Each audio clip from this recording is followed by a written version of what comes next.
Hello and welcome to episode 90 of the Chills at Will podcast. It's a pleasure to be joined by Bill Esparza for today. A little bit about Bill.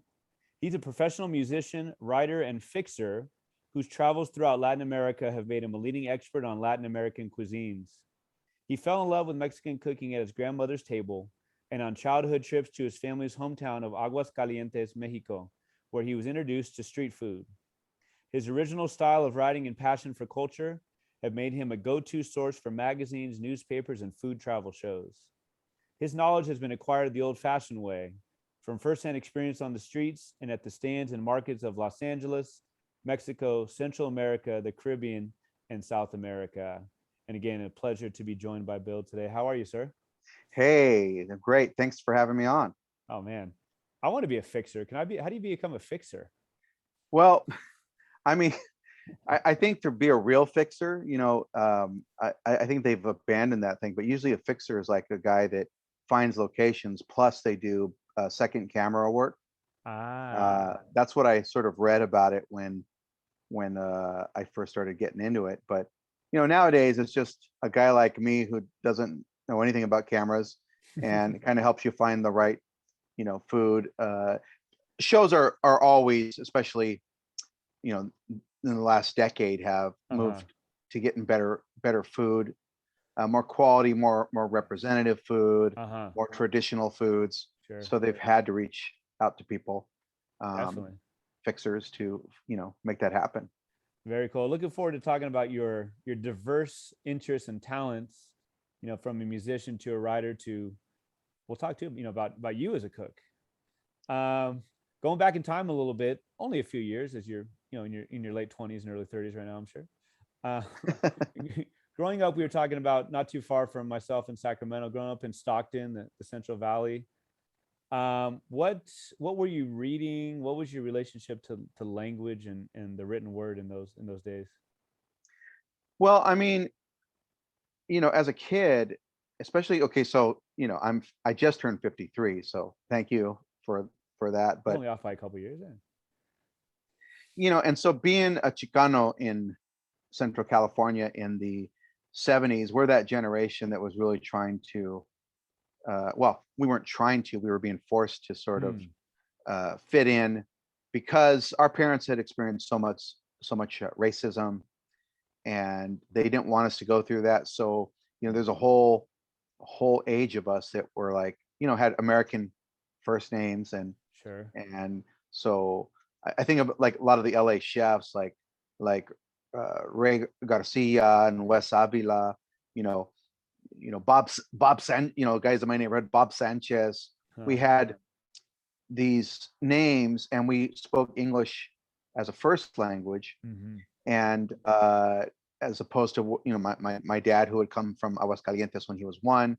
He grew up speaking Spanish and had to learn English. Mm. um, it was really designed for us to not have to go through a lot of the stuff that they went through, Sure. and and we weren't really told that. It was just sort of like this really assimilation experiment by a generation of Mexican parents and Mm-hmm. going against our grandparents, who wanted us to have the culture. Sure. But I mean, even in elementary school, my mom was always taking me to the library. So I spent every week going to the library in the early years. But then I'd say that when I got into middle school and in high school, I got really into music, and so that was Mm. really my thing. I wasn't hitting the books when I did well in school, and I did my homework, and I read the novels you had to read. And Mm-hmm. but I mean, in as a kid going to elementary school in the 70s here in Central California, early 80s, and middle school, graduated in 86. High schools were not offering anything Mm. to represent my culture at all. Mm. So there's part of you that's subconsciously you weren't interested. It's like, I mean, I grew up with Courtship of Eddie's Father. That's like all your TV shows, the books, everything's Ah. white. Uh-huh. And so you don't really get your culture. But in music, I started listening to, my dad had an eclectic music taste. It was like Jimi Hendrix, but also like Santana Yeah. And Malo. Okay. Malo was a big influence in our house, that and really in the neighborhood, that kind of music coming out, and the kind of related soul music that was being listened to in the community. Hmm. And for a while, my dad was a sound engineer for a local band in Stockton called Cayum, that Okay. was sort of trying to do that Malo Santana sound, Mm. and playing local gigs in the Central Valley. So I used to be around them all the time, Huh. and all that was very influential. And then for the again, we didn't have literature, we didn't have it in school, but in there was a radio station called the Chicano Community Radio Program, and my dad would listen to that on Sundays, and so I would listen with him, Hmm. you know, and that's where I started to get a lot of my information about what was happening in the community, because we were all in the Central Valley. We weren't connected to the other Mexican communities around California. Hmm. Wow. So many interesting things there. I mean, how great is the library? What, maybe the greatest human invention, right? Yeah. Uh, No, I mean, I that definitely, it was later that I became more of a reader. When I went on the road, when I sure. started traveling as a musician, that's when it's like either you're on the road, you do drugs, you go crazy, or you do what I did. I read books. Yeah. Sounds like that line from A Bronx Tale. Two things you can do in jail: lift weights and get in trouble. What did you do? I read. Something Right. like Exactly. That's it. Yeah, I know that line. I that. I I pull that one up every now and then. So I don't know if I got it right, but yeah, um, no. I just heard an interview literally today or yesterday with, I think it was about like a Hollywood stars Walk of Fame or something similar for Santana, and his son was being interviewed, and he said something about Malo. Malo is suavecito, right? Yes. Okay. Well, that was What's the connection between Malo and Santana? Is there one? well, Carlos Santana's brother, Jorge Santana, Duh. was Okay, there we was a go. major part of. Well, if you look at interviews with the group, Hmm. it was really other members that were key figures, but because of the Santana name that was becoming so popular, Okay, he became more of a focal point for the commerciality of I see. Malo. You know, Okay, okay. but that song is the ultimate Chicano anthem. Uh-huh. Yeah. I love the idea, the idea of, your mom bringing you to the library and your dad. I love the idea of the eclectic music taste, right? I mean, Jimmy to Santana to Malo. Um, when you say Chicano, like I feel like that, obviously labels and Chicano, Latino, we could talk for hours and hours, and there's no right answer or whatever, right?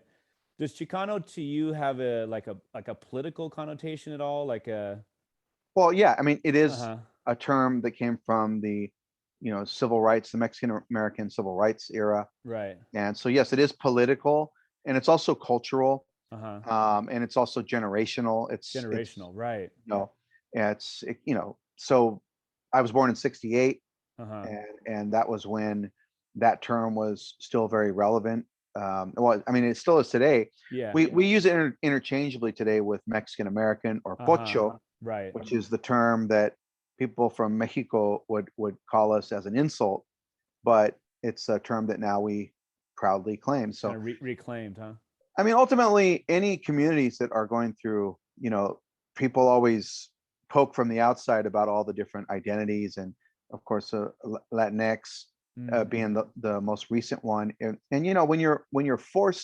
when you're not included in society, and when you're always being defined by outsiders, Hmm. every generation is trying to find its way to, like, well, we're not this, we're not that. you Uh-huh. know I'm from, you know my family comes from that late '60s. I mean, my experience comes from '70s, really, right? Hmm. And so, uh if you're Dominican, Dominicana, you're not going to identify with that. Sure. And when people say Latinos, that you might not have been here, or maybe you've always been excluded from that group. So it's really Hmm. about groups always being excluded and trying to find their way in. Right. So, I mean, to me, it's not, I know who's Latinx, and I know who's Chicano, and I know Hmm. who's indigenous, and is, none of those things.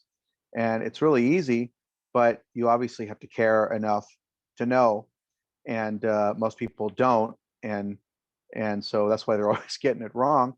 and plus, it's it be, these groups we get pitted against each other, and that's kind of the American way too, right? Right. Unfortunately, correct. Right. Definitely. Yeah. Yeah. I think you make a great point, right? Generational. I think, what do I know fully, but the idea that Chicano, I think now for a younger person, 20s, 30s, is more just purely Mexican American, right? When you Yes, were, I mean, purely Mexican. you were literally born in 1968, which is obviously such a pivotal year, right? Yeah, Like it's I mean, wow. big things going down around that time. Big things, big things. What is how would you define like the Chicano soul sound? I mean, are we talking like Art LeBeau, like Sunday nights? Like what, who are some of the groups besides the ones you mentioned? Like what sets it apart from other soul, or how would you define that?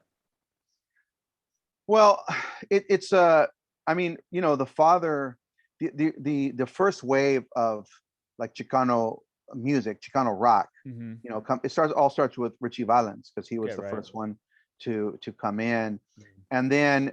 and then it was also, Cannibal and the Headhunters that came right after, Okay. and basically, Chicanos that are growing up listening to American music, and having, you grow up with your Mexican culture and your Mexican music, and Mm, it has the elements of Mexican sound and sure. Latino sound inside the music. Uh-huh. I mean, La Bamba is a really great version. To do a rock and roll Oh version of man. La Classic. Bamba, is an example of that. Uh-huh. And so and American music is not just rock, but it's all black music. We're talking, Right. black Right. rock and roll is black, Right. R&B, soul music. This is all black music, Mm-hmm. but you're growing up listening to this music, and so what Santana did, and what a lot of the artists that were trying to appeal to a Mexican audience Mm-hmm. or Latino audience were drawing from the sounds, using conga drums, Okay. conga, using other types of rhythms Mm-hmm. that you find in, like I said, I mean, you find it a lot in the Santana sound, which became a thing, and Yes. other groups tried to copy. Yes. But even in the R&B, you'd get some of the traditional, like today, what you see is a young generation that's really mixing all that, plus using traditional instruments. Mm-hmm. You had the whole thing that happened with what's it called? What's the Osomatli, Ah, yeah, definitely. groups that were experimenting with cumbia and other types of Uh-huh. rhythms. So now today it's all mixed up. It's our rhythms and it's our themes, but it's the base of it is American music, Right. American black music. Possibly a Sacramento group, Ozomatli. Possibly. Am I mixing them up? I No, don't know. they were No? Are they I LA? I actually saw them. I actually played with a group. I was playing a club in Santa Monica in the mid, oh, was it mid 90s? Yeah. No, about 96, 97. Okay. And they were a college band. They were in Yes. Oh, college, definitely. and they were from the East LA area, Mm-hmm. around East LA, Mm-hmm. and they opened up for us that night. Oh, And cool. that's the first time I'd ever heard of them, and I'd met them. Yeah. Yeah. No, But they were playing community events. okay. Yeah, no, that's exactly what it was. I'm claiming them as NorCal. Actually, I saw them at Santa Clara University. That's why I'm for some reason thinking them of a Northern California band, Yeah. but definitely East LA. I'd known that. We'll get back to the music in a minute. I want to Yeah. talk about how it's affected your creativity, but you mentioned the term Pocho, right? Yes. What a book! I don't know if you've read the book called Pocho by Villarreal. We'll say one of the first Chicano lit. Whether you have or not, I just kind of want to know what you talked a little bit about it too. Representation or lack thereof as as a self-professed, Pocho or Chicano. Did you said it was hard to find in reading. I mean, did you find it in literature as you got older? Did you really have to seek it out? How did you see yourself, and not just Chicano Pocho, but also all the things that make us up, the subcultures, the rocker. What did you find, or when did you find the reading that really like spoke to you in that way?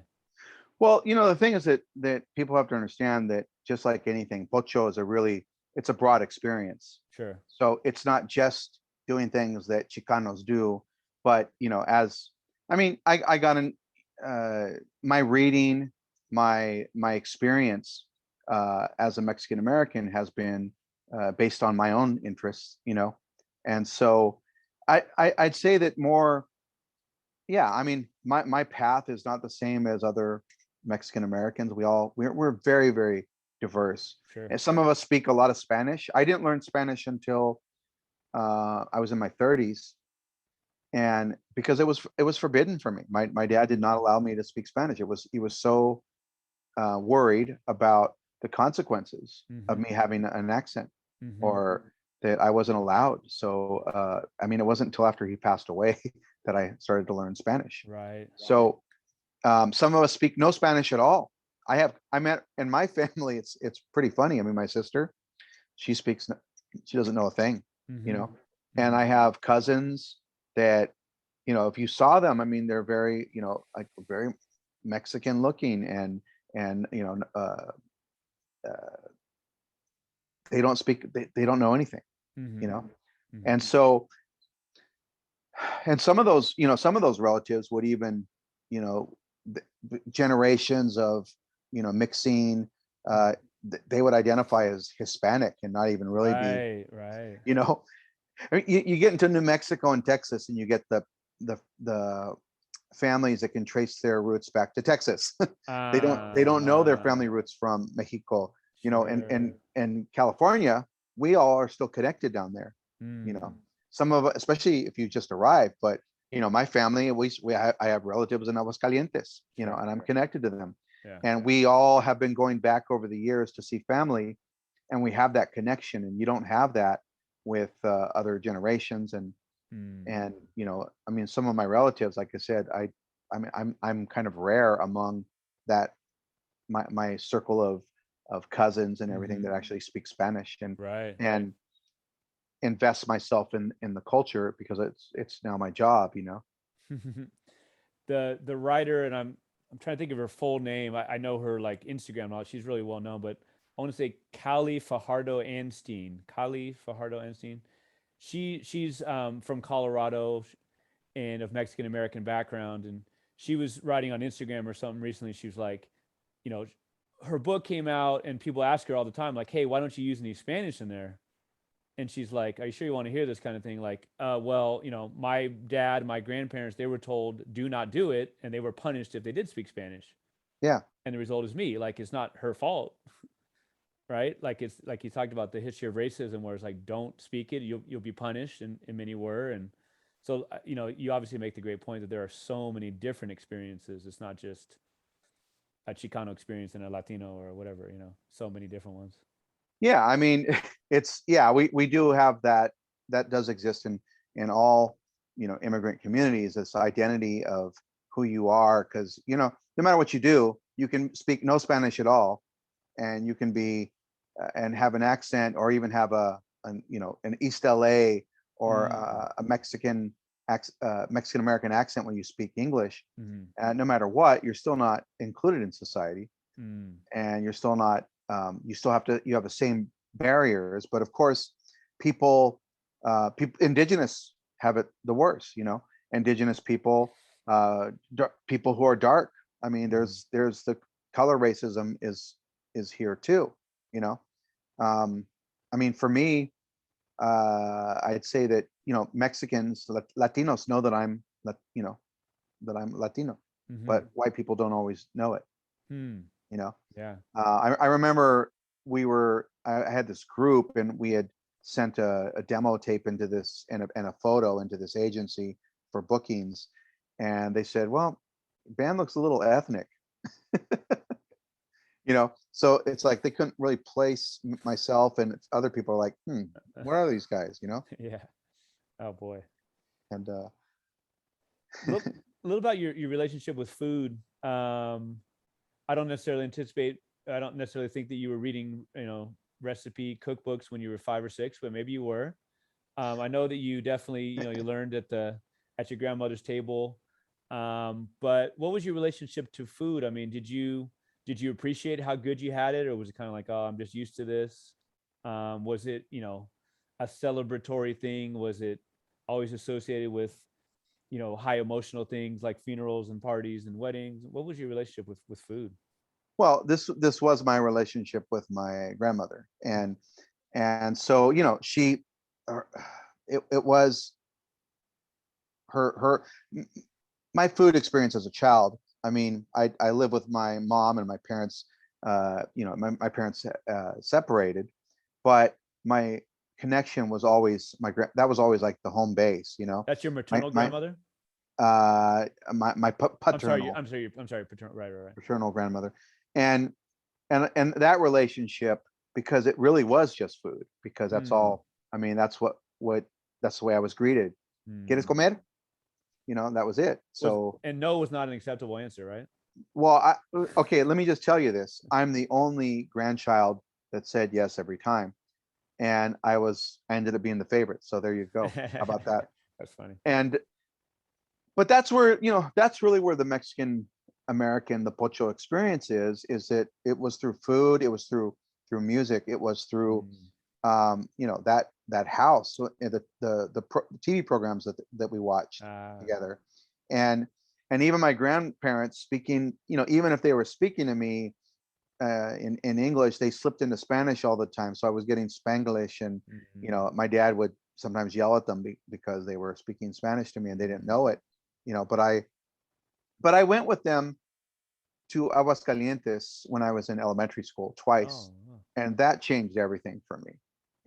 Meeting family and being there. I mean, I want to say that those trips were like 2 weeks long. Down there Mm, when we were, and living there among family, the way they were eating Mexico in the 70s. mm. And that was a profound experience for me, food wise. That kind of really awakened me to not just my grandmother's cooking, but the idea of this Mexican food that's it kind of I've spent my whole life chasing some of those experiences that I had. Hmm. Uh, the feeling and the flavors Yeah. and but I mean, when I went on the road as a musician, that's when it really kicked in.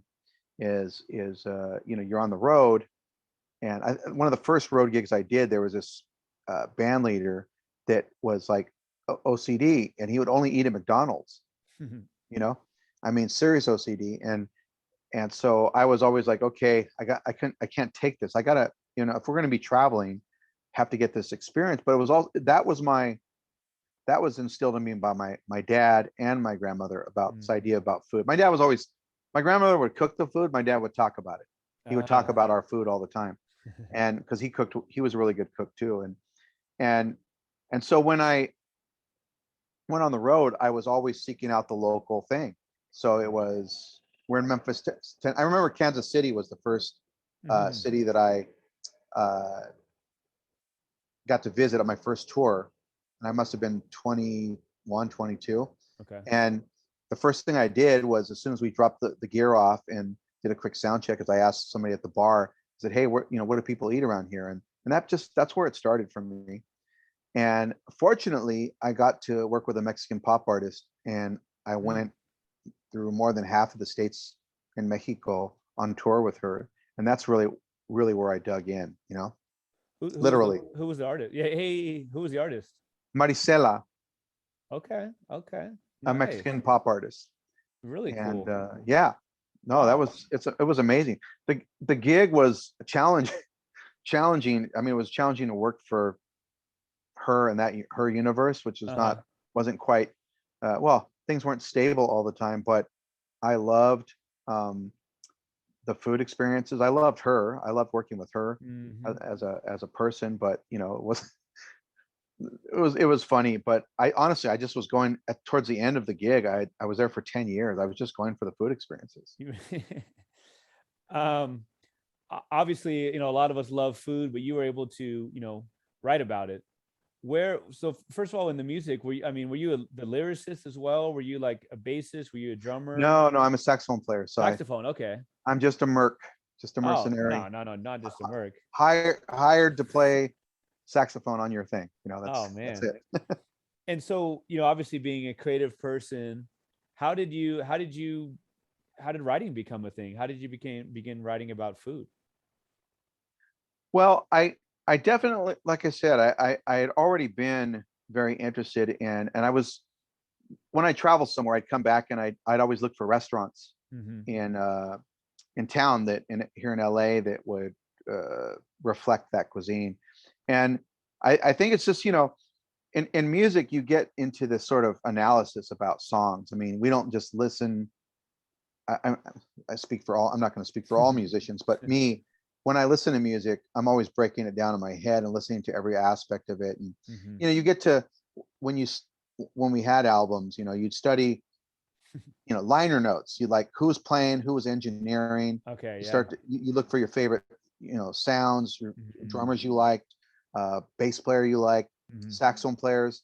So you start getting this really sort of developing this research style that you do to listen to music. And I felt like I sort of developed that with food. Is I was very curious about why this was this way. Mm. And when I come to town, I went, I'd just come back from Honduras, and I would go to Honduran restaurants, and Mm. I'd notice, wow, this food is kind of different. Why is it different? Mm. And then I'd start seeing unique patterns of, acculturation, where the food changes and adapts to another environment. And then as I traveled around the regionalities, it's just been a fascination for me Mm-hmm. personally. And so I started blogging about it, Mm-hmm. and to kind of keep track. And it just sort of happened by accident. I stumbled into writing through blogs, and I think 2011 Uh-huh. I got hired by LA Times, um, because I'd written something that interested them. Yeah. And so I was around then. I was already collecting cookbooks. I was already, I mean, but I met around the same time, or maybe a little bit before that, I met Patricia Quintana, Okay. who is one of my favorite cookbook authors Yeah. and influences. So I Uh-huh. got to know her as a really good friend. She passed away a few years ago, and she invited me on a trip to. We went through like 5 states, Nice. and that, so that was a profound experience. That really changed my perspective, Mm-hmm. and getting closer to her made me more interested in researching. So I think over time, little by little, I've done, I've changed the way I've looked at these things. I'm still evolving that, you Mm-hmm. know, and for my own personal interest, what I want to know about it, what I want to learn about it, Sure. and experience. And of course, you know, having the meals, and it's it's it's the ultimate way to absorb culture Right. and experiences, and also the history. No doubt. So when the biopic about you is made, they'll have that pivotal moment when you're at the pyramids in Mexico. Yeah, well, Tell us a little bit about that one. well, yeah, that was after my dad died, and of course after, the other thing about my Mexican American experience is this idea that you're trying to blend in all the time, Mm. and of course that was not just passive on my part. It was because I'd been raised that way. Mm. And when my dad passed away, I went back to visit family in Aguascalientes, and I was really afraid that, like, I'm going to lose that connection. Like, Mm. my grandparents are older, and I'm not going to ever have this. I remember the I remember everybody so well when I was a kid going there, and I hadn't gone. Deeply regret, like in high school, that I stopped making those trips. Yeah. You start hanging with friends, and what a waste of time hanging with friends. Right. Bunch of idiots. When I Right. could have been going to Seriously. Mexico every summer, and I regret that. Yeah. And then so after he died, I reconnected with family, and I wanted to go. He'd always talked about the pyramids and the Aztecs, and he was Mm. very fascinated with, that was a very Chicano thing, the Ah, famous warrior and the Aslan, princess, right? yeah. So we talked about that a lot, and so I wanted to go for him. And it was finally when I was there, I was just like, oh my gosh, I've been running from this, or I don't know, running from it or hiding from it, or it's been Mm. hiding from me or hidden from me Yeah. all my life. And I said, this is who I am, and I want to do something here. And then I went to visit relatives and I realized that I couldn't talk to most of them, the older ones, because so I had a little phrase book. I had my translator book and phrase book and a dictionary, and I was like struggling to talk with them. That's when I decided that I was going to learn Spanish. And then a week later, I was on tour in Colombia. So just like Hey. it was just all like coming together that way, and I just decided that I was going to do something for to bring awareness for my culture in any way I could. And so it's sort of that's what it became about writing about food and trying to as the years go on, it's really about representing not just getting people from our culture that represent the food, which is really important to me, but also the right people, and getting awareness about indigenous cooks and Mm-hmm. indigenous authors, indigenous and I just visited the Afro Mexicanos of Oaxaca. I was in their communities, Oh and that's wow. another community I want to help uh, tell people about. And for so many years, white cookbook authors have represented Mexican cuisine in the United States, Right. and I'm glad to be uh, part of that change. I feel is I'm doing my part to make sure that our people are out there on the shows. Our people are out there in the articles being Mm-hmm. written about for what I can control, Sure. and bringing it back to our community, because it didn't belong to us for a long time. Right. Yeah. What a beautiful tribute to your dad. What you've done since, and yeah, pretty incredible. Wow. Beautiful thing. I don't know if I heard about you first. I don't remember if it's through reading your work, or seeing you with Andrew Zimmern, right? Yeah, I worked on a number of his shows, and as well as others, for sure. Yes, Where did I see you? Was it in Mexico City? I was with him in I was with him in Mexico City, also San Diego. Oh, okay. Another border show he did, like one episode of it was a pilot, Okay. and I did one other thing with him. Oh, I did a delicious destinations episode in San Yes. Diego as well. Oh, okay. Okay. Was that the one that ended with like the Baja Mediterranean? Anyways, I think I know what you're talking That about. was But the Baja California episode, the first okay, one I was on. okay. But I thought it was like they talked about like the Caesar salad and started in San Diego and blah blah blah. Ooh, I'm not Yeah. sure. I'm not sure, but Anyways, but I mean, pretty incredible stuff. I mean, you were his fixer, you were his guide. What is that like to be like literally the face of this type of food, etc., and really be like like you talked about, like a spokesperson or an ambassador? well, I mean,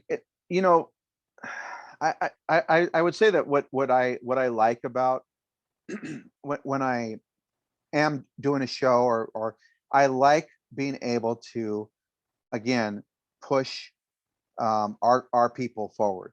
Mm, So for years, you get shows would come in and use the same people. They always go to the same places or the right, right, same right. kind of places, Totally. and not do different communities, different parts of a place. I mean, when Andrew's team first reached out to me, they were actually researching Mexico City, because people only used to go to Mexico City, Oaxaca, Puebla, Mm, and that was it, the mm, Yucatan. And so mm. if you ever watched a show on TV about Mexico and the food, it was always those places. Okay. And so we actually, attracted him um, to Baja California, which was a different region at the time that nobody was really focusing on. And then, today look at Baja California. It's like it's blown up all over the world. But before that, people weren't really, I think we did that show in 2009. Mm, 2007, people weren't talking about Baja like that. mm-hmm. And and so for me, it's really that's what's the fun part is Yeah. is helping broaden the coverage of whether it's Mexican cuisine or Brazilian or Mm-hmm. Guatemalan. I also worked as a fixer on his Guatemala show. Oh, okay. I was not on the show, but I put together all the materials he needed. Uh-huh. And I have I'm deeply um, invested in making sure that a cuisine is represented best when I write about it. It's given respect. The people are Yes, given the subjects are given respect, that comes through for and sure. yeah, and that it's not about me, it's about them. So Mm-hmm. I like getting the gig because I Mm-hmm. can I feel like I'm gonna do what I believe is the right thing. Yeah, I've really enjoyed your work about Baja. Especially, I made my one trip to Valle de Guadalupe, and I guess it would have been like early 2019. I'm not a good Italian. I'm not a huge wine drinker even, but still, just the food there is Yeah, it's incredible. amazing. You have to have been to Doña Estela's, right? Well, Oh, come on. I oh, I again I broke that place in I thought you did. Andrew Zimmern's show. Oh, it was on the show. Oh boy. Okay, So okay. I need to see that episode. yeah, and I went there one day, and all at the time I went, all Mm-hmm. it was her kitchen. So Uh, there was no restaurant. There was just mm-hmm. you come in, there'd be one kitchen table. I Mm-hmm. sat there, Mm-hmm. and it was just the regular kitchen, not this big old commissary thing they have now. Yes, yes, yes. And there was like her other family members sitting in the living room, and it looked like they had only decorated the kitchen area. The living room was all like, you Mm, know, like another version of that house. uh-huh. And then we filmed Andrew Zimmern's pilot on there, and then I Okay. wrote about it. And I think at the time I was writing for OC Weekly that I did the story Mm, for. okay. And then I told Javier Plasencia about it, Ah, good friend and chef down there. And so he started doing events with her. She quickly, it's just exploded. It's crazy how big that place is now. But yes, I've been going there for years. Um, thank you. she's Thank you. Thank you. Thank you. We heard about it through our, like, we had a fixer who was he was our driver, he was our tour guide, he was everything. And he knew about it. It's not in the middle of nowhere, but it's really hard to get to yeah. in some ways, right? But maybe he heard about it, and in a roundabout way through you. Thank you so much. Anybody who's listening, you have to go. Unbelievable meal. It was a breakfast type brunch. I mean, machaca, huevo, these corn pancakes that I can't even describe. Fresh honey. Like, I always feel like it's cheesy when people say, "Oh, you're making me hungry," but I'm making myself hungry right now. Go to Doña Estela's in. It's not technically in Ensenada. What would be the town even? No, I it's don't know. the Valle de Guadalupe. Just Valle de Guadalupe. So thank you. Uh, Here's a good little transition here. I remember seeing that one of the things they have is called tatemado. Tatemado. Yes. And so, my wife, a proud Michoacana, they do birria. They do birria, of course, in Michoacan. Yes. I guess that's basically barbacoa without like a white sauce, um, Well, I mean, well, or lack of sauce. birria, the original birria is a relative tradition to barbacoa. It Okay, used to be pit roasted, but it's not done that way anymore. It's usually done in ovens, right. and it could be a, stone oven, or it could be a conventional oven, or it could be a large pot, like a Dutch oven type thing, Okay, you know. But birria, there's many cooking methods. There's steaming, there's roasting, there's where you roast. It's but the main thing is it's an adobo. mm-hmm. The meat's rubbed in an adobo, and it's roasted, and then the drippings are used to make the sauce. But it depends on the region. Okay, Jalisco is the original style, mm-hmm. and of course Michoacan is a borders Jalisco, and Right. and so birria is also a national technique. Mm. So there's like a pot birria you can do, or there's a soup version.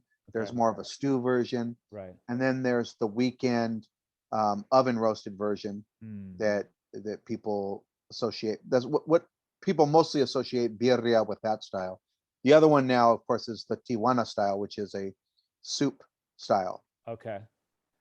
Well, so you're definitely an expert. You rode the California's Barbacoa Trail for LA Eater, is that right?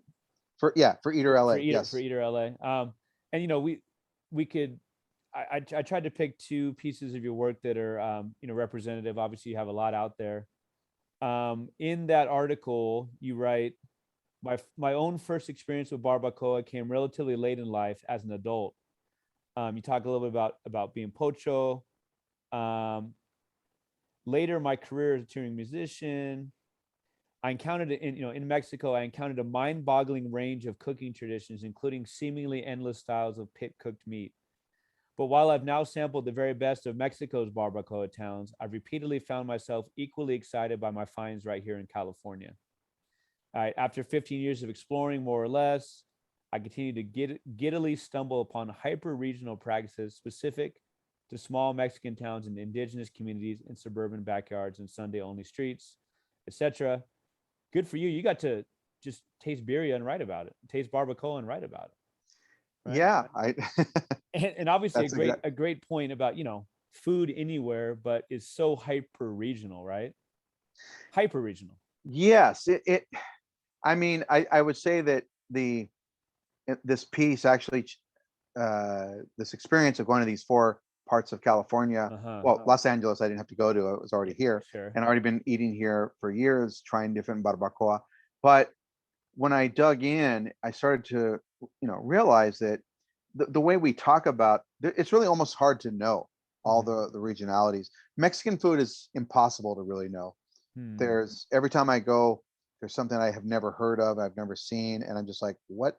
Okay, that doesn't make, some of it doesn't even make sense when you think about Mexican cuisine, you Sure. know, and so when people say, for instance, Hidalgo style, it's kind of a silly thing to say because there's no Hidalgo style. There's the style of this town. We found this one stand. They're from Atotonilco, and they have their style in that town.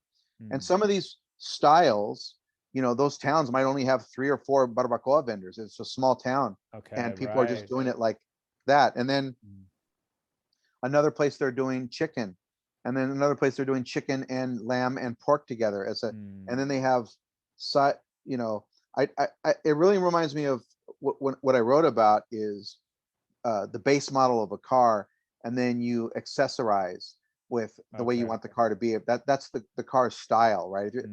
Otherwise, you just have a generic car. But it's if you accessorize the car, you can really and you can custom paint it, and you can do all these things to it to really make it a special vehicle.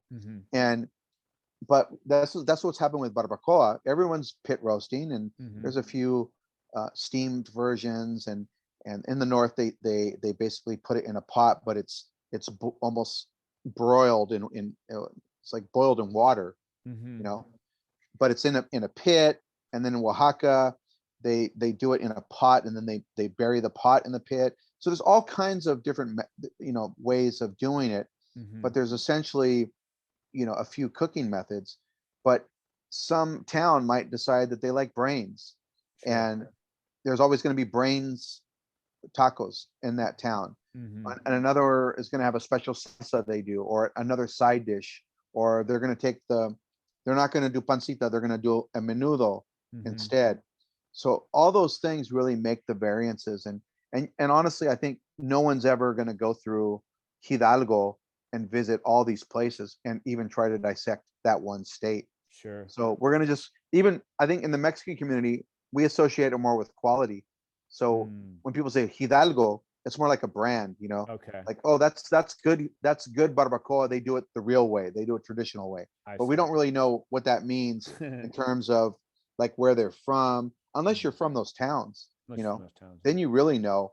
And then you get those people, they'll say, oh yeah, well, this barbacoa is very similar to ours. And it's not even documented. So that's the one thing I was seeing. It's like, wow, it's really the barbacoa of towns, and then it can even be a part of a town. It's Right. really that hyper regional. Right. And then there's the whole idea, of just LA in itself. one of the things I miss, I lived there for 13 years, is, I mean, people may argue, and people who know more than I do, but like, you can find good Mexican food almost, I mean, a lot more places, California, especially, even in small towns, you can find really good. But LA, talk about hyper regional. I mean, you want to get, you know, um, sarandeado in the style of Nayarit. They got a place for it, right? Yeah. You want to get fried shrimp. You want to, there's just so many different types of Mexican food, like hyper regional, just there in LA, that it's like, oh man, we miss out. Yeah, Um, there's more to, it's Mexican food in Los Angeles is not better than Mexico, okay? uh-huh. But we do have stands and restaurants that are equal, Mm-hmm. but we do Mm, have more diversity than even you're going to find in Mexico City, I see. because Mexico City doesn't have northern cuisine or Uh-huh. Nayarit cuisine or Uh-huh. Colima cuisine. They have I mean, today it's changing a little bit, Mm-hmm. but they have like lots of food from Puebla, lots Okay. of food from the state of Mexico, Estado de Mexico, Right. and even their Mexico City doesn't have its own barbacoa. All of its Mm, barbacoa comes from okay. Right. uh, Estado de Mexico or Hidalgo, Uh-huh. those primarily those states, Mm-hmm. and and then it's got its handful of taco traditions and it's got its tortas, Mm-hmm. but you're not going to find the diversity. You're not going to find five stands doing Mazatlan style Okay. chorreadas, Right. which are the type of taco that you can find here in LA. So that's what's really wonderful about Los Angeles, and you really can't compare any other place in the United States because of that, Okay. or in Mexico, and it's just unique. Tell me the name again of I thought you said chorro, but you didn't. Uh, Chorreadas. okay. Chorreadas. Okay. Thank you. Um, Now, the one thing LA seems to be missing, where is that that mariscos cart like they have in Ensenada? Where's that fresh, 9 a.m. go out there? How is that missing in LA? Close to the ocean, right? Well, you're talking about like the ceviche stands, the Yes. ceviche carts. Well, first of all, those carts have pismo clams, white Right. clams that Okay. would Very be, specific I too. mean, very expensive over here. You're talking that would Ah. be $25, and you can't even get those products. I mean, those stands are serving sea urchin, they're Uh-huh. serving sea snail, Mm-hmm. clams, Mm-hmm. chocolate clams, Mm-hmm. and basically luxury seafood products that we just can't get here. And even the fish, they're serving like what's the tuna, you know? Yeah. Mexican seafood trucks here can't afford to put tuna on That's the their simple answer. tostadas. Yeah, that makes The sense. Mexican community can't, is not going to pay $7 for a tostada Mm-hmm. or $25 for a clam. Mm-hmm. The only luxury product that people do accept here and will pay a little bit more for are cayo de hacha, which Mm-hmm. are the pen shell clams, Okay. and those people understand, like, okay, if I want cayo de hacha or a tostada, Mm-hmm. I'm going to pay a little bit more for that, but we can get Uh-huh. those here Uh-huh. in abundance. Sure. I mean, everybody has them, but it's those other things you just can't get across, and That makes it would be sense. too expensive. All right. So how about me and you go into business? We get there, we get to Ensenada at 5 o'clock every morning, get the stuff, drive up, get to LA by 9 8. No. Yeah, I, Well, I believe if somebody was going to do that, they would have done done that it by already. now. I Oh, mean, you exactly. can't. I, we do get a lot of products here from Ensenada. We do get Mm. the pata de mula, the blood clams, Ah, okay. but we can't get the big ones. Sure. Um, like Michael Cimarusti can get the big ones, at his at his place, but the little ones, they get brought up here, and you find them at Mexican restaurants, also Okay. Salvadoran seafood places where they do the Mm. cocktail de conchas, Okay. and Guatemaltecos, they also do blood clam ceviches and cocktails. Oh, wow. So Nice. those communities are using them, but Uh-huh. like I said, it's really a product thing, because Mhm. obviously we got the tomatoes and the onions and the cilantro Yes. and the salsa. That's not the problem. It's the actually having luxury seafood products. That makes sense. Thank you very much. I'm glad to ask an expert. I think it was Sam Quinones in one of his books, and I'm sure he wasn't the first to say it, but like I always remember talking about how a lot of Mexico is 1 or 1.5 generations removed, even like in the big city, from like the campo, right? Yeah. And so one of the things that was really interesting about your Barbacoa series was like, there were the rural areas that you went to. I mean, you went to some very rural areas, like Yeah. middle of nowhere, and also just like the feel of home, where like the thing like in Ensenada where you eat shrimp at 9 in the morning. I wouldn't have thought of that, but it makes the most sense. Yeah. More And like 10, more like 10 in the morning. yeah, okay, right, right. Ensenada doesn't wake up at 9. For the crudo, right? And then, but you talked about like how one of the places in LA, or a couple of them, like Yeah. you got to get there at 8 a.m. for the barbacoa. And I don't know Yeah. if that's the way it was in certain towns, or if that's just, but I thought something really cool about just being at home and like seeing the people from the same small town, and obviously food Yeah. is so tied into that. No, definitely. It's one of those things that the community, the people first connect with their communities. Mm-hmm. That's who they make it for. Uh-huh. And those people bring their friends to show off their hometown. Sure. Like when they want to like take, what it's like in my hometown, let's go have barbacoa. Uh-huh. And there's a limited supply of some of the better cuts. Mm-hmm. There's only one head on that lamb, so it's Mm-hmm. not like you can throw 10 heads in there. Sure. So uh, certain things they're going to go fast in the morning, so you have to get there, and everybody likes that flavor of it when it's coming, when it's nearest to its exit from the pit. That's when Sure. you want it. Sure. If you everyone knows, if you show up at 11:30 a.m. at the barbacoa spot, It's too they're late, going to huh? have what's left over. Ah. It's after, it's going to start losing its temperature, its energy, Mm-hmm. and you're losing all the great cuts, Yeah. and also the vibe. It's just people go there. It's an 8 a.m. thing. You wake up for a barbacoa. So I mean, the consomme is just is incredible. That one of the best parts. So what are you drinking with barbacoa at 8 in the morning? Well, I mean, if you're in Mexico and if you're in like Hidalgo, Mm-hmm. Estado, you're drinking pulque. Oh, okay. I mean, I've had many experiences, but there was one where I actually got up at, I don't know, 6 a.m.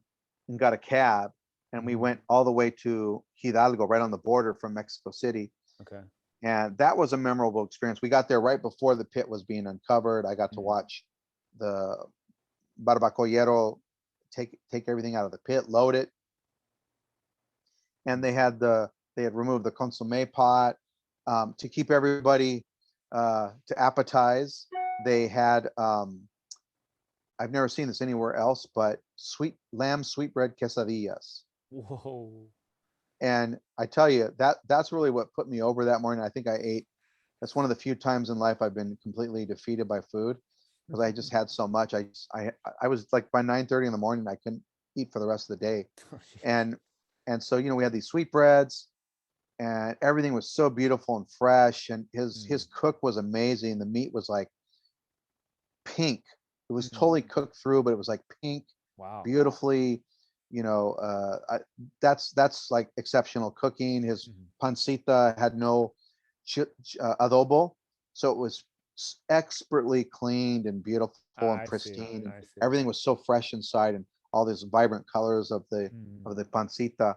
So that experience is and people were going around with gasoline containers, pouring pulque, and they had music, and this was like 7:45 in the morning Wow. when all this is happening. So Wow. that's something special. You never forget that. And if you live in those communities and you're part of that, that's something that you look forward to on the weekends with your family. I bet.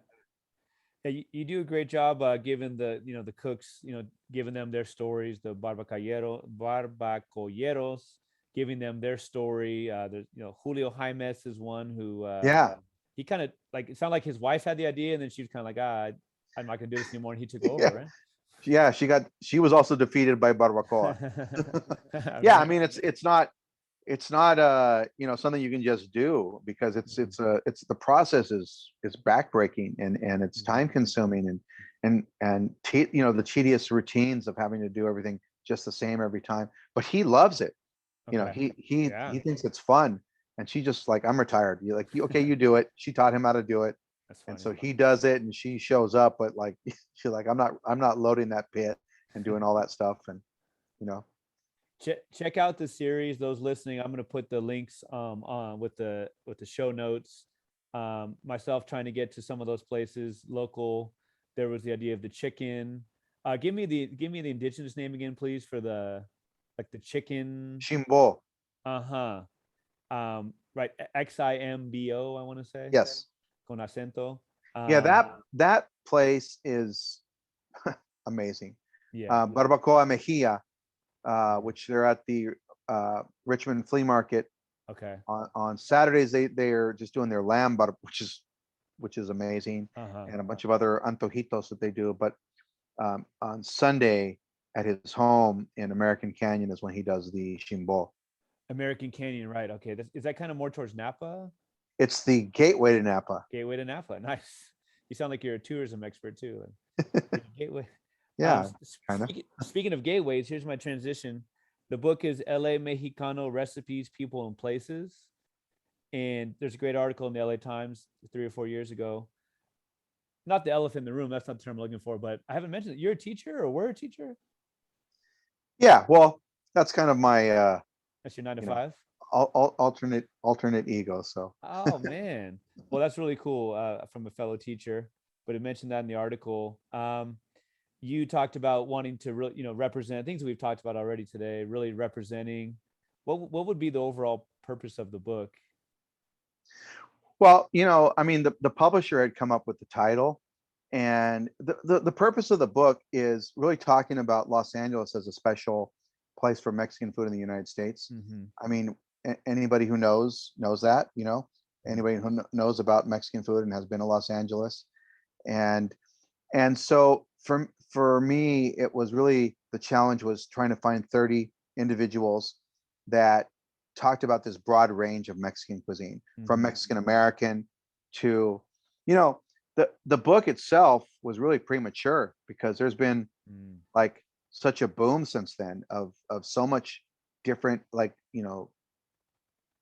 a divergence of all kinds of styles of Mexican cuisine, Mexican cuisines, Mexican American cuisines as well. Mhm. But Mhm. we talked about the Alta California movement of Mexican American chefs that were innovating Mm. and uh, doing different things with Mexican American cuisine.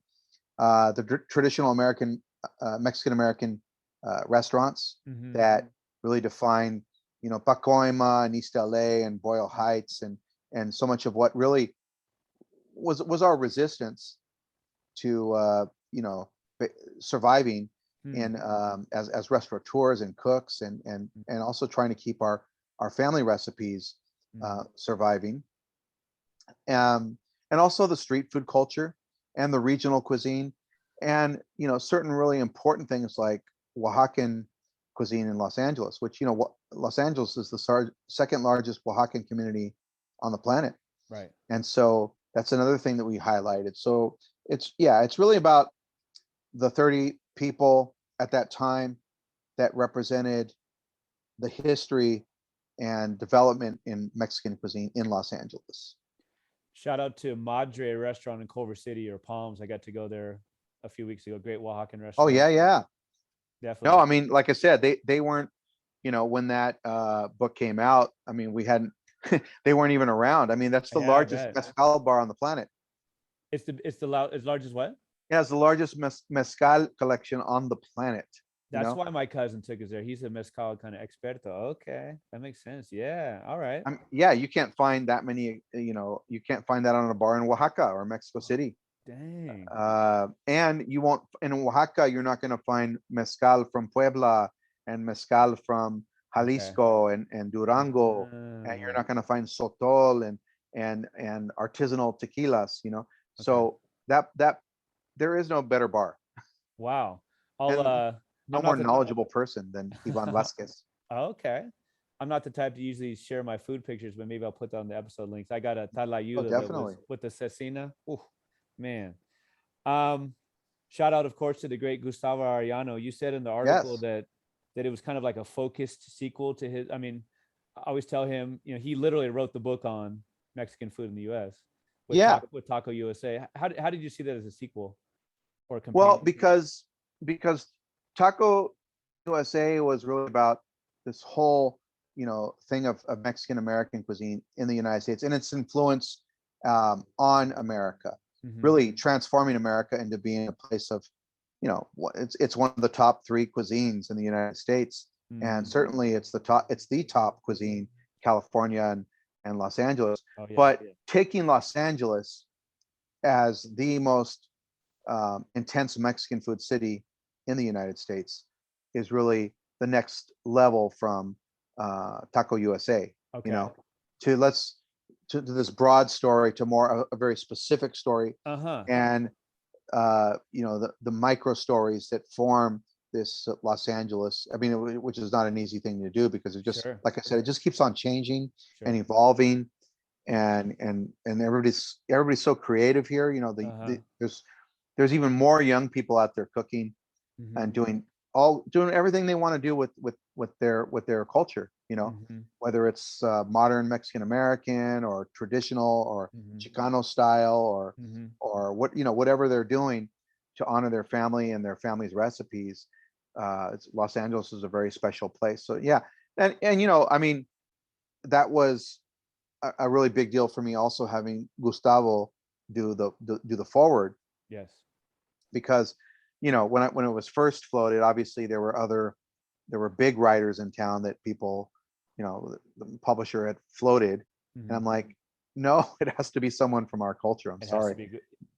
And Yes. of course it has to be Gustavo. Right. That's awesome.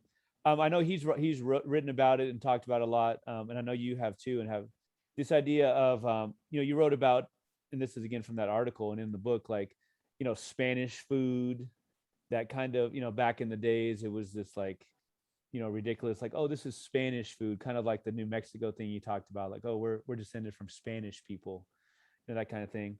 And I guess that kind of relates to the idea of authenticity. Like, what does that mean to you? Like, oh, it's authentic Mexican food. Is that meaningless to you, or does that have a deeper meaning?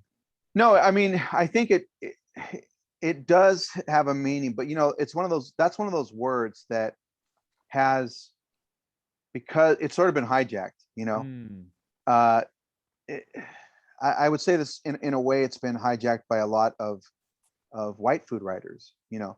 I mean, that want to say Mexican food is this, and then of course some of the cookbook authors that capitalize from that, you mm. know, like a Rick Bayless, I was going to say his name. Yeah.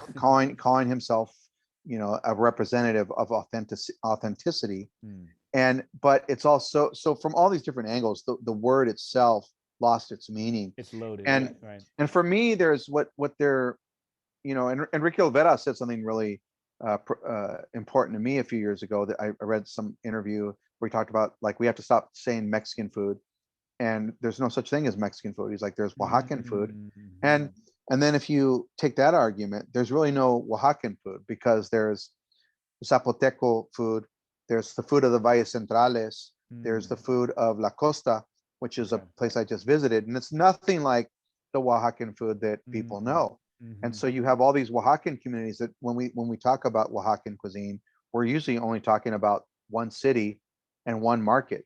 We're talking Yeah. about Oaxaca City and the Tlacolula market, and we're erasing all the other indigenous communities, Sure. and even the diversity within the Valle Centrales itself.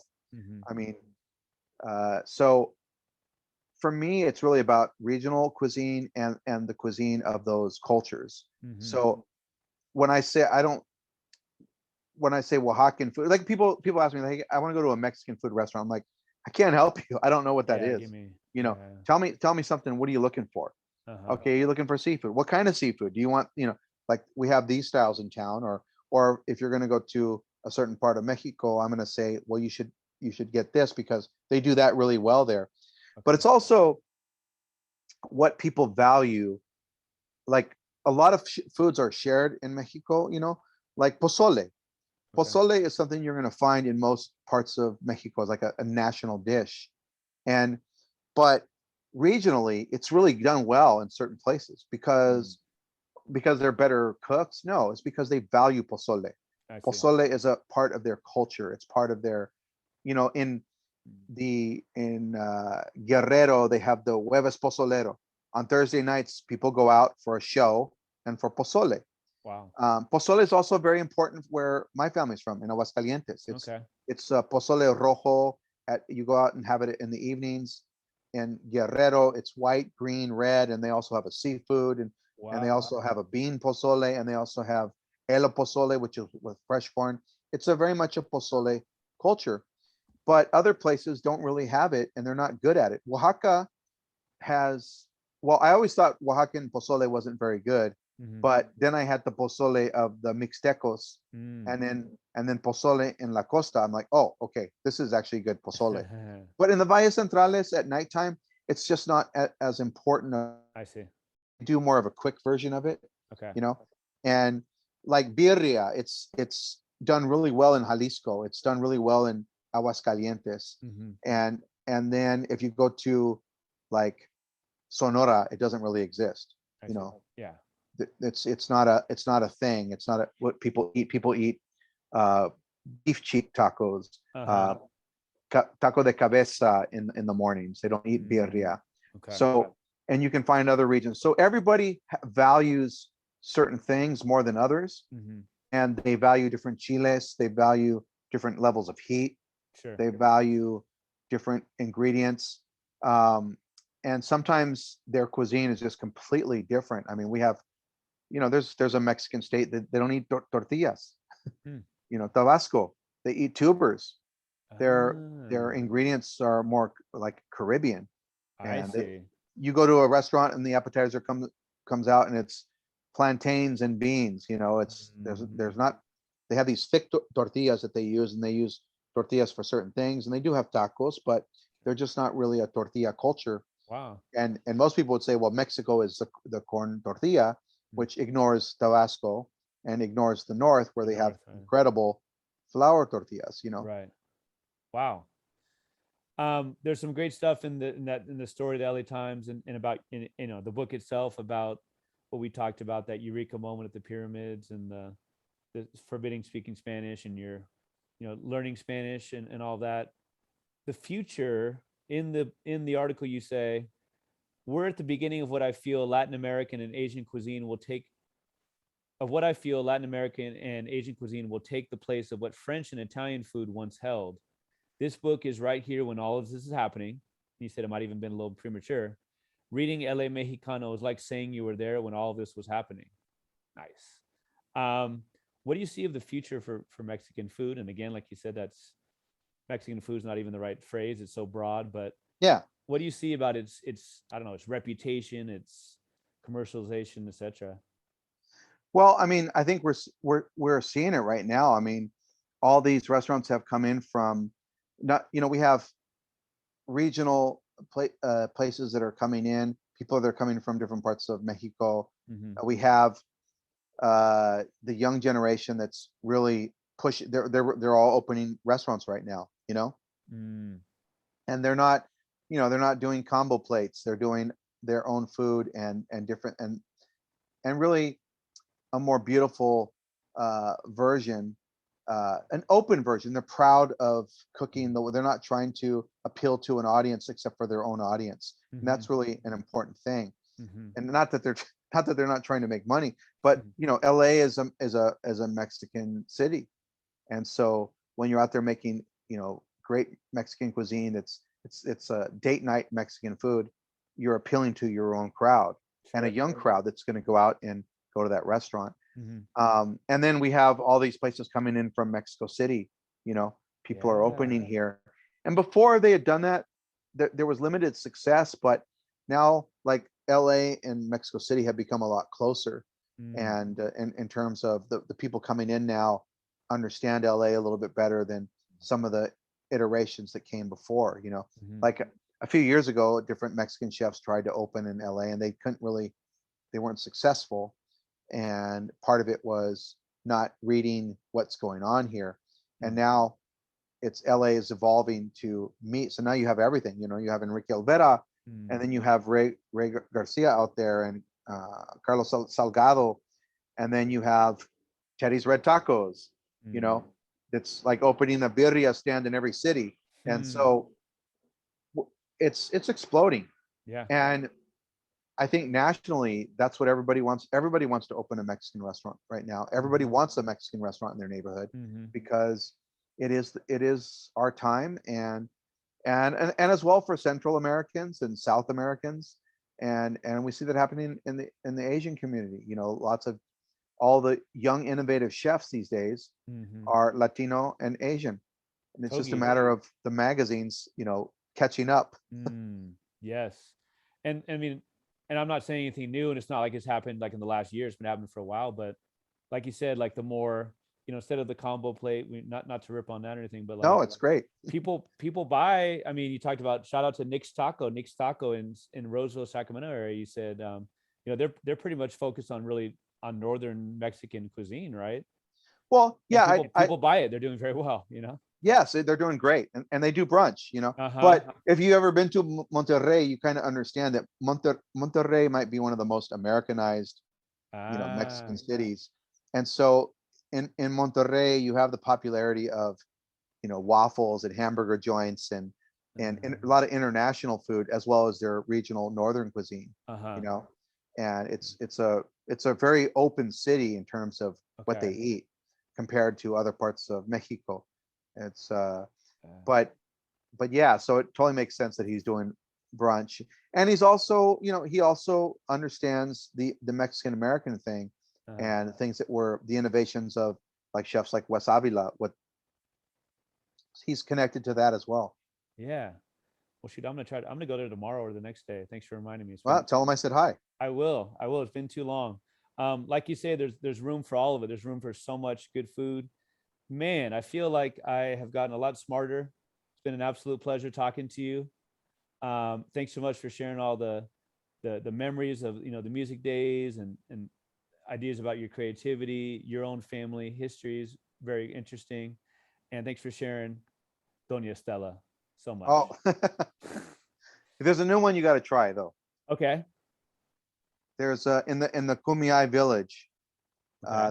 There's a new spot. I did it. I did an eater guide for the Valle de Guadalupe, and it's in there. I'm gonna check it out. Uh, the Wakumiai kitchen Okay. is, Yeah. Yeah. I saw that. Okay. oh, it's amazing. What's one really good dish to get there of many? Well, they're doing that. That's the same northern cuisine. They're Okay. doing the birria de borrego tetemado. Okay. So and machaca, it's northern cuisine. Okay. Um, fresh tortilla de harina over a wood fire, Ooh. but it's and the indigenous, like, she has acorn Mm. coffee made with acorns, and Whoa. and some other, but just it's northern Mexican cooking, Hmm. but done by indigenous people, and it's still relatively new, Yeah. and it's not, there's not a 3 hour wait, Yes. and Oh it's man. amazing. So that's been kind of a place I've been going to a lot lately. Really appreciate that recommendation. It's been such a pleasure talking to you, and I wish you continued great luck with your career. Thanks for having me on. Thanks so much. What a pleasure. Thank you for listening to episode 90 with Bill Esparza. You can now subscribe to the podcast on Apple Podcasts and please leave a 5-star review. You can also ask for it by name using Alexa and find it on Stitcher, Spotify, and on Amazon Music. Follow me on Instagram where I'm at Chills at Will Podcast or on Twitter where I'm at Chills at Will PO1. And Bill, please tell us your contact info. You can follow me on Instagram, TikTok, Twitter, TikTok, and Snapchat at Street Gourmet LA. Street Gourmet LA. At Street Nice. Gourmet LA on all. Yeah. You Yeah, can watch. TikTok. That's good. Oh, man. You can watch this and other episodes on YouTube. Watch and subscribe to the Chills of Will podcast channel while you're there. This is a passion project of mine, a DIY operation, and I'd love for your help in promoting what I'm convinced is a unique and spirited look at an often ignored art form. The intro song for the Chills of Will podcast is Wind Down instrumental version, and the other song played on the episode is Hoops instrumental by Matt Whitehour. Both songs are used through archesaudio.com. Please tune in for the next episode, which will air starting November 16th. That is with that is with Annie McDermott. Annie McDermott is the translator for among other things, the luminous novel by Mario Levrero. And I'm really interested in talking to her about the translation business and how she does that. Again, that's November 16th. For now, thanks again for listening, and I hope that these quarantine days bring you texts and articles, which is the same thing. Texts and articles are the same thing, by writers with mad skills like Bill Esparza, whose work gives you chills at will.